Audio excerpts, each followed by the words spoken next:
So I'm Teresa Wilhelmsen, Assistant State Engineer over our Applications and Records section. And I'm going to talk to you guys about approval criteria and hearings. And I am going to start with saying, unfortunately, I'm between you and lunch. And you guys are between me and a very valued colleague that's retiring. So I'm going to try and keep us on track so that I can head upstairs and wish him well, and then you guys can eat. So hopefully I can get us done at 12:15 if we could stay on track. So I think we can do this. So just to briefly start, you've had a little bit of an introduction to applications that we deal with in Division of Water Rights. And this is just a quick summary of those applications. And Clark talked quite a bit of detail into each of these. And just to give you an idea, so an application to appropriate is a type of application that we see regularly. Throughout the statewide, we probably deal with about 500 of those a year. Change applications, we deal with quite a bit more than applications to appropriate. Temporary applications and fixed time applications, not as many, maybe a couple dozen in a year. And then we also do exchange applications, and we process about 100 of those a year. And I'll get into a little bit more detail on each of these, but Clark did cover quite a bit of the criteria for those different types of applications. So you saw this flow chart a little bit earlier, and the portion that I'm going to focus on in this application process is really the beginning of an application. So it starts when the application is filed. It gets advertised, goes through a protest period, then a hearing may be held, and then a decision is made. And on that slide, you actually see that I'll be focusing on the criteria, the process that we go through in that red box. Chris covered the proof process, which comes after those applications are approved. So I'm not sure that I saw anyone today really go through this full application process from what an application starts with to what it finishes with. Is somebody covering that? James? Okay. Okay.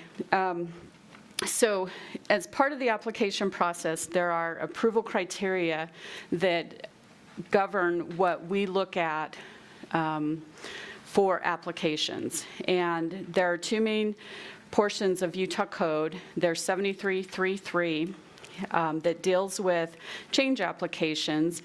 And that code essentially sets out that a person entitled to the use of water can file a change application on their water right. It also describes criteria called quantity impairment. I'm going to touch very briefly on that in a little bit, and then that's going to be discussed in quite in detail tomorrow morning. It also gives the criteria for a temporary versus a permanent change application in that section of code.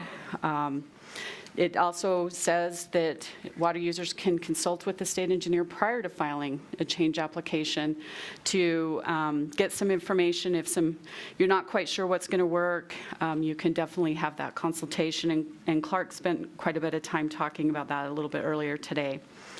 73.3 also says that a change can't impair an existing right, and that without compensation or mitigation. Then it goes on also to say that a change does not affect the priority date of an underlying water right that change is filed on. That original priority date holds for that water right. So 7333 does have a lot of criteria that we have to look at, or guidance for change applications in it. Another section is 7338. And that actually covers applications, but we're also in that section also applies to change applications. So a change application is governed under section 73.3 3, but it also says they have to meet the criteria in 7338. And most of my presentation is going to cover the details of 7338 and that application criteria that we'll go through. So some of the other things 7338 covers, fixed time and temporary change applications are in there. And it also, one of the criteria says the state engineer may condition an application when he approves that. And at the end of my presentation, we'll talk about some of those conditions, those conditional approvals. And then it also, 7338 goes through a rebuttable presumption of quantity impairment, and that will be covered further too. So before I dive into 7338, there is a standard that we use when we review applications, and it's a reason to believe standard. So on any application that we look at, if the applicant gives us a reason to believe that this application can be made, we may approve that application. They don't have to come to us and say, here are all of the project and all of the specs for that project, all of the financial I've already put up, I'm ready to go. They just have to give us a reason to believe that the application can be made. So as I talk through these next few slides of the criteria that we look at, keep in mind that the applicant just needs to give us that reason to believe. It's not a standard like preponderance of the evidence. There is no question that this can happen. So it is a little bit lower burden that we look at when we evaluate applications.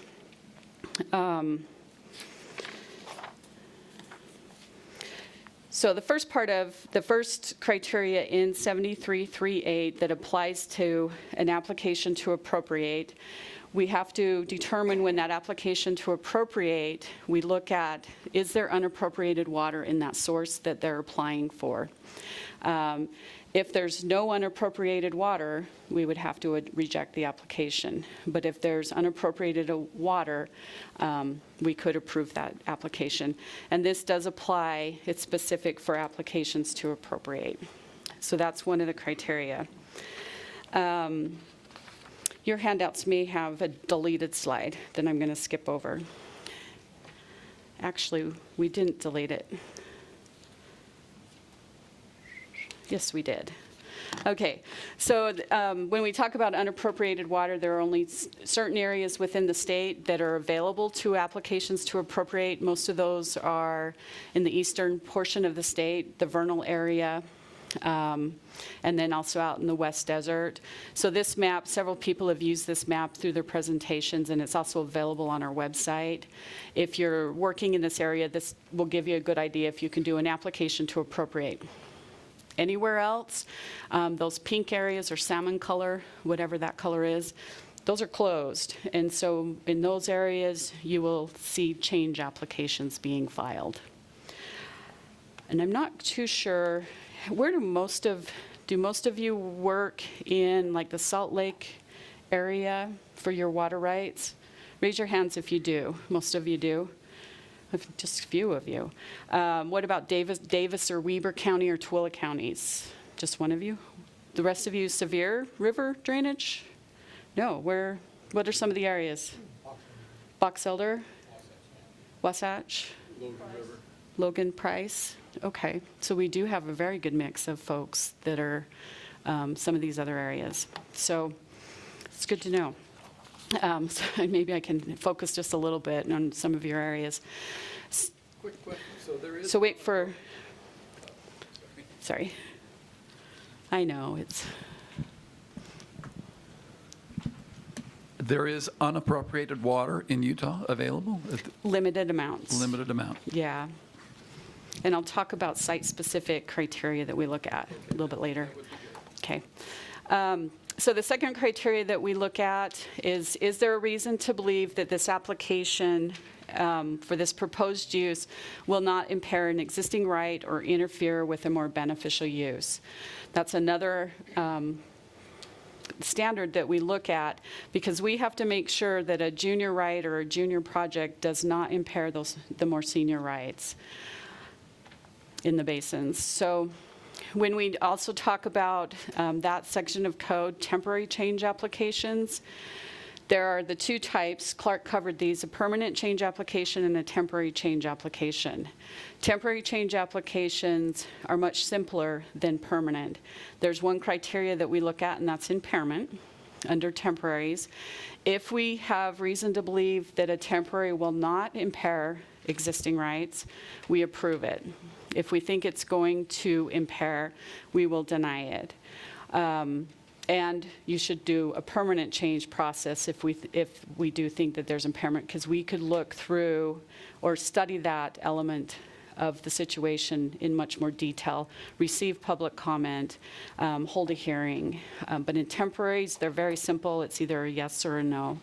And one good thing to do if you have a project and you're not quite sure if a temporary will work, temporary change, consult with the state engineer's office or the regional engineer that you're working in their area, and they can give you a pretty good idea, that temporary most likely will work, or no, go through the permanent change application process. But temporary changes are much simpler. Another criteria, look at this. So when we look at impairment to water rights for permanent change applications, there is under 73.333A, and I know that on these slides I'm dealing with a lot of reference to Utah code, but in that section 73.333A, it talks about that a change can't impair existing rights without just compensation or adequate mitigation. So be aware of that. The next section, that 73.335, this is a new element, and it's going to be talked about quite a bit in detail tomorrow with the criteria, but I'm only going to touch on it just briefly. And that section basically says that a change cannot cause a specific right to experience quantity impairment or rebutting a rebuttable presumption of quantity impairment. There's A and B in this section of code, which deals with quantity impairment. It's a new definition that was put into statute in 2015. The A, and I'm just going to do a little breakout here. So the applicant has the burden to provide the evidence that an application can be made without creating quantity impairment to existing rights.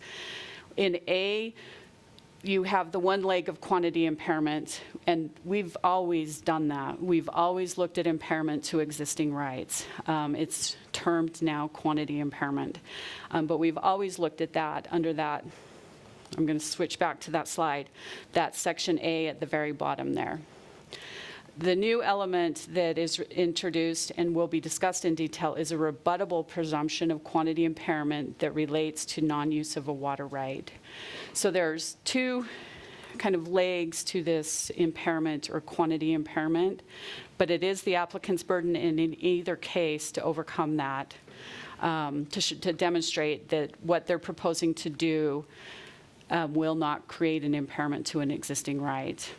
And in this section of code in 73.3.8, the state engineer shall reject a change if the person is unable to meet that burden, if the applicant is. And I'm only going to just mention that briefly. The presentation tomorrow will go in quite a bit of detail on this topic, so I'm going to keep us going, moving through this. Exchange applications, the statutory reference to exchange applications, they were mentioned briefly earlier. It's 73.320, and it deals with, there are a couple different frameworks that exchange applications are filed in. I had spent quite a bit of time in the Utah Lake Jordan River area office, and exchanges were used to exchange one water right or one source for another, and it was kind of a one-for-one under that exchange.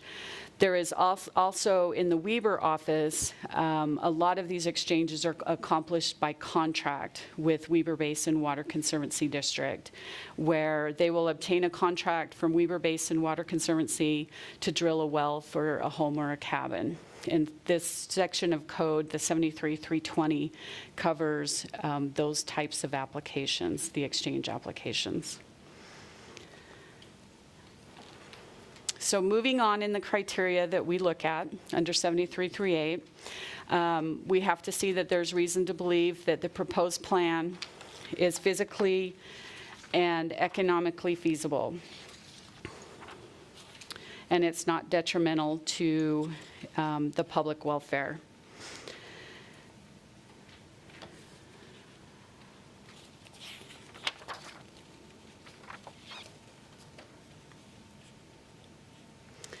So when the reason to believe standard, just as an example, physically and economically feasible, sometimes we look at, okay, what does that mean? How can an applicant demonstrate what is physically or economically feasible? Like I mentioned just earlier, it doesn't require that the project elements are all in place, the financing is all in place right up front, that they've done, if it's a cabin, they don't have to have, or a home, they don't have to quite have their house plans done yet. That's a pretty simple example. But they can demonstrate to us that that project is physically and economically feasible. So you can think from a home project all the way up to maybe a nuclear power plant on a Green River. So that standard may vary based on the complexity of the project, but they don't have to have complete design done. They just need to give us that reason to believe that it can be physically and economically feasible. Next criteria that we look at. Question? James. Why is the Bureau of Reclamation excluded from that? Because their projects would be much different in scale. They also have other, which I'm not quite covering in detail, other exemptions as well. For filing proof, they do a little bit of a different proof process. So hopefully that answers. I can talk more in detail with you after if you'd like. Teresa, Yeah. to add to that, as part of their process, they have to demonstrate it's feasible to Congress, so they'll get there. So the next criteria, the applicant has the financial ability to complete the proposed works. So we do have to see that there is the reason to believe that that can happen. And for example, a statement of financial ability of the applicants, if it's a company, maybe they have the articles of incorporation, places, the directors, amount authorized and paid up capital. Depending on the size of the project will really help us determine on those what is reasonable on those projects. So like, mentioned, if it's a very large project, we're probably looking for more information than if you're a homeowner trying to do this. Another criteria, the application was filed in good faith and not for purposes of speculation or monopoly. We definitely, first in time, first in right, but the state engineer's duty is to ensure orderly development of the resource and the water to get it to place to use, not for somebody just to hold for later to maybe speculate or create a monopoly with. So we do need to see that these applications are filed in good faith, and that the project's going to move forward to develop the resource. This is just an example. There was a court case that went through in 2008, and basically, the court determined that the applicants had no lands, facilities, customers, or contracts. So that was probably speculative in nature on that particular application. Another criteria is if the application complies with the groundwater management plan adopted under 73-515. Groundwater management plans are a tool that the state engineer has to ensure that groundwater is being developed within priority and not with mining groundwater. I think somebody's going to be talking about groundwater management plans tomorrow, I believe. Is that right? Not a topic really to discuss here. Okay, well, this is a criteria, an application criteria that for any of the areas where we have an adopted groundwater management plan, we do need to make sure that there's reason to believe that that change application can meet that adopted groundwater management plan. There's only a few in the state where that is occurring. Another criteria of 7338 is Section B.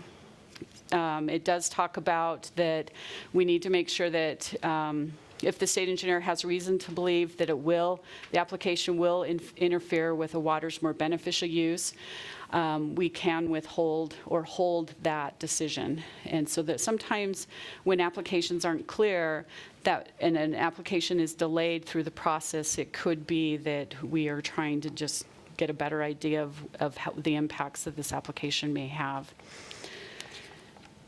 So that was briefly the standard criteria that we look at. And we really focus on that, trying to get people to understand we do have a bit of a limited scope in looking at applications.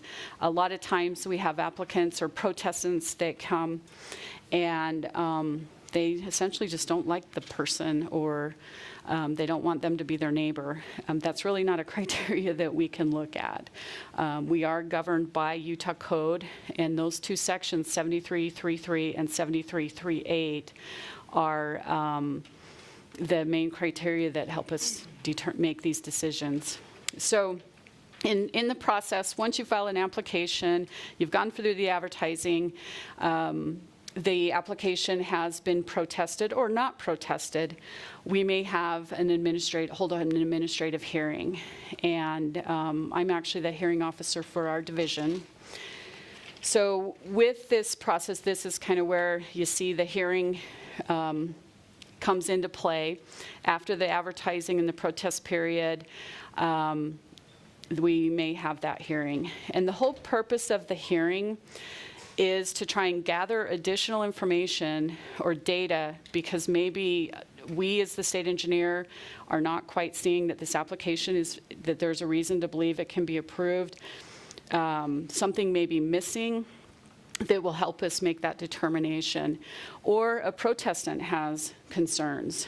If there's an application that's filed, if you believe that it may impair your existing rights, you file a protest to raise that concern.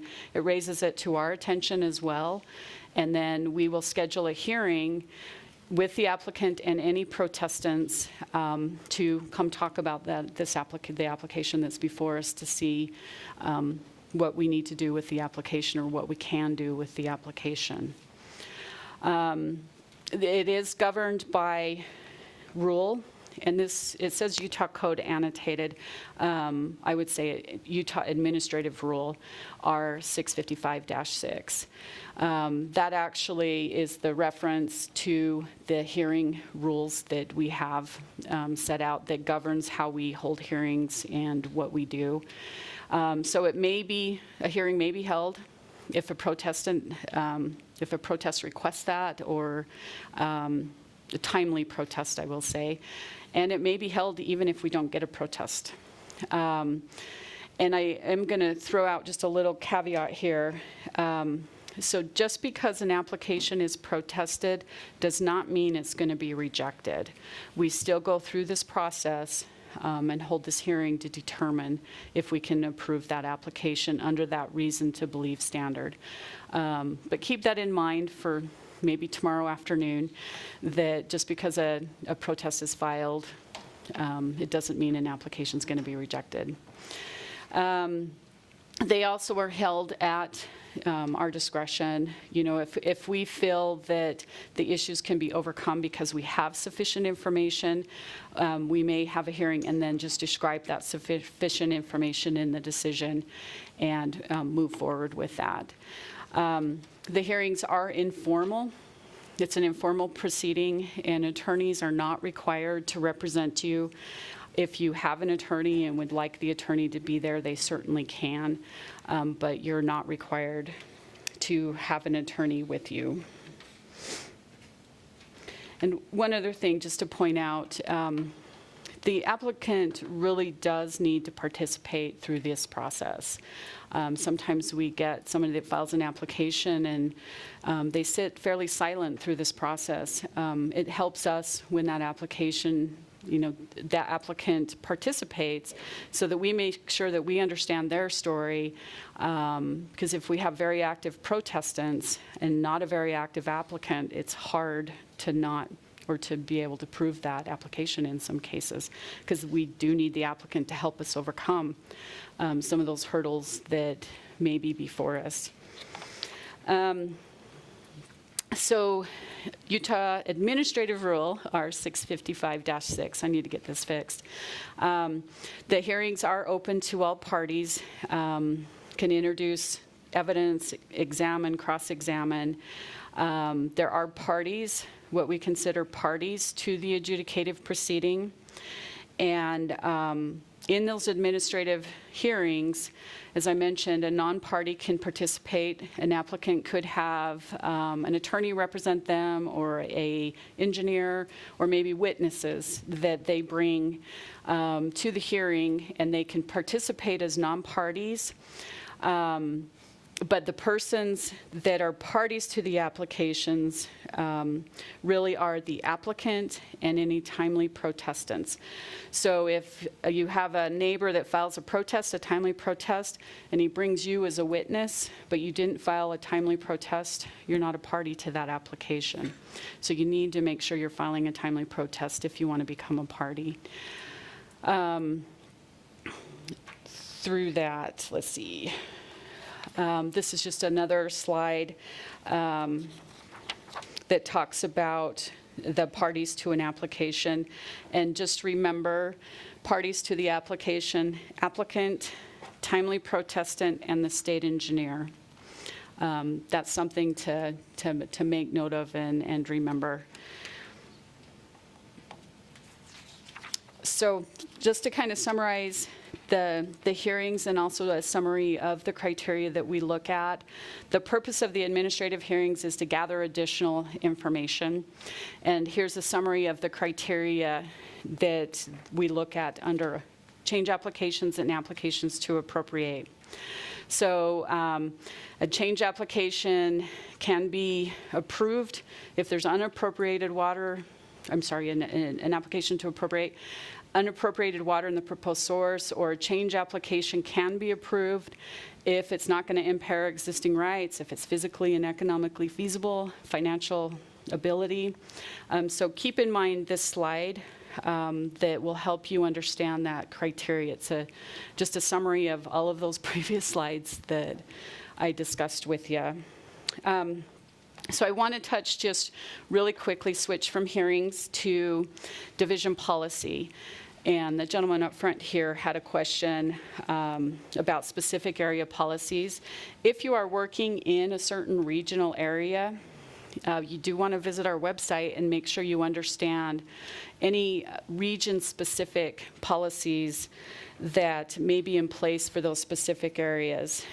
This is a map that shows the 7 different regional offices, and you can go to our website, click on these areas, and say you're looking to see, can you do an application to appropriate in Duchesne County? You can click on that on our website, and it will take you to the specific policies for that particular area. And like I said, they're site-specific. They're unique to areas, so some of them may be in place to protect existing rights. Some may be addressing a critical groundwater management area. Other localized issues that could be occurring, but they're not statewide issues, but they're more localized, maybe a spring that needs to be protected or an endangered species, something like that. But you can see all of those site-specific policies on our website. And those are also what we definitely look at as we're reviewing change applications or applications to appropriate. And here's just a listing of a few of those: endangered fish policy, Colorado River policy, Salt Lake Valley groundwater management plan, and it just goes on depending on the area that you're in. So let's talk about conditions. Previously in this, I mentioned 7338 essentially says that the state engineer may approve and condition an application. This happens quite often where a decision will be issued, an order of the state engineer goes out approving that application. That approval is in bold, and a lot of people probably just see that big bold approval.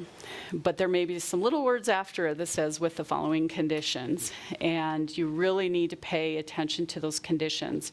In order to complete the process to get a certificate, file proof and get a certificate on a water right, we will look to make sure that the applicant has met the conditions of the approval. In some cases, maybe we get an enforcement referral and we come back and they say they're doing this, it's not how they were supposed to in the approval, and we will come back to that approval and say, yeah, you were conditioned, you were supposed to be doing these things. So just talking about, I'm going to just spend a couple minutes here, talk about some of the additional or the conditions that you may see. You may see that your application is approved, but there's certain diversion depletion limits that need to be maintained. This slide gives an example of a irrigation right that went to Lehigh City. Lehigh City has to make sure that that diversion and depletion in that approval is not exceeded when they develop this water right into their system.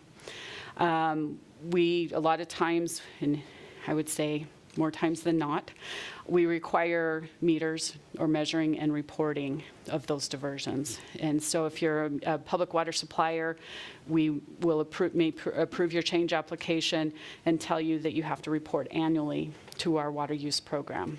And that will be a condition of the approval, or could be one of the conditions. There may be a case where a change application was filed which leaves a well without a valid water right, and your approval will be conditioned upon abandoning that old well so that it can no longer be used for unauthorized purposes. So that could be a condition, and that's a critical thing to keep in mind too. If you filed a change based on shares of stock in an irrigation company, one of the conditions is that you have to maintain those shares of stock. Just because you have an approved change doesn't mean you can stop paying your assessments and maintaining them through the company. So you do need to do that, and with a shareholder change, we will include this as a condition in those change applications. Retiring the prior use, it was mentioned earlier today that a change application, if you're going to change a water right, you're giving something up to do something else. You can't do both. And so there will be a criteria that you're going to have to demonstrate that prior use is no longer being used. And you need to give that up in order to do the new use. Municipal right consideration, there could be a condition that the proof of beneficial use must be submitted by the qualified public water supplier. And that the certificate will not be issued unless ownership is changed to the city. Where this comes into play is sometimes folks will go to a city to file a change application. I think you asked about the zero ownership. Individuals may keep the ownership of that water right, that underlying water right, file a change application, and on the change, it may list the city because it's the city's facilities that that change is going to. And we will put the city as a zero ownership because they don't have title yet. And then the criteria will be that at the time of proof, that city needs to show that they own that water right and that title has been transferred to them. Otherwise, we won't issue a certificate on that. So that's another criteria that we have.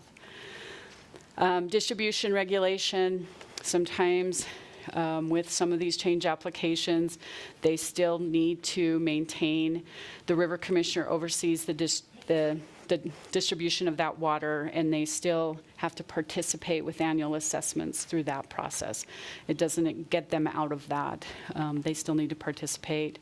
Facilities not owned, the approval may be limited to getting access to the facilities and show that there may be other agreements that are necessary in order to make the change happen. So overall, keep in mind that it's the duty of the state engineer to approve an application if there's reason to believe that those criteria can be met. A lot of times, folks, a protestant doesn't necessarily bring some specifics to the table or to the process. And if the applicant is giving the state engineer the reason that it can be approved, a reason to believe it's a fairly low burden, we may approve that application with conditions, or we may approve it. But in statute, it is the duty of the state engineer, if there is reason to believe, to approve. And it may get approved with conditions. If it doesn't meet the criteria of statute, then the application will be rejected. And we do that at times. So as an applicant, participate through the process to help us make sure that we're understanding the story so that you are not rejected. Or as a protestant, help us understand the situation so that we don't approve something that could impair existing rights. But it takes participation on all parts. So with that, I'm a little bit over, and I think just barely. So if we have any specific questions, I'm happy to take them, or there'll be several of us staff, I think, here during the lunch hour that you can ask as well. And I think a lot of you might be hungry. So, and I'm gonna go wish a great colleague a happy retirement, but I'll come back if you have any questions. So I think that's it. Okay, thank you.